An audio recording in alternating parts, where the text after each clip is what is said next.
GPR report थिला से basis रे जहाँ टेक्निकल सर्वे रिपोर्ट अनुसार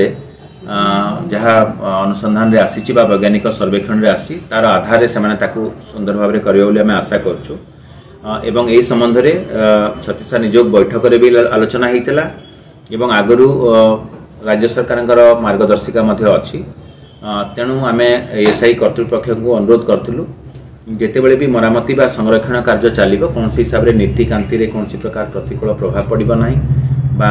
भक्त मान दर्शन जमी किसी असुविधा हम ना नजर रखिए। द्वितीय भोगमंडप उठिला जो 3-4 घंटा जी भी समय मिल से तार उपयोग करने अनुरोध करूँ। 17 तारीख दिन पाखापाखि 2.5 घंटा 3 घंटा कार्य होती भारा बंधा सरी स्काफोल्डिंग वाश गत काली अर्थात 18 डिसेम्बर रे महास्नान है तेणु से किछिटा नीति रे विलंब होता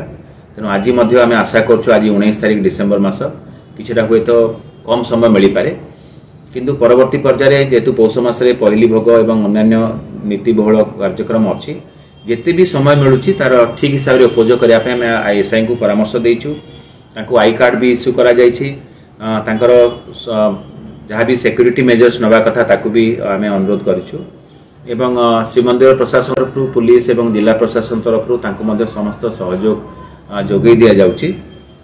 श्रीमंदिर स्थायित्व बा रत्न भंडार संरक्षण निश्चित भाव में एक गुरुत्वपूर्ण कार्य आम आशा करवा जे एएसआई तो चिठी आकार लिखिकी 3 मास भितर से सारे बोली आम आशा करूँ संपूर्ण भाव में सुरक्षित भाव में से कार्य को संपादन करेंगे।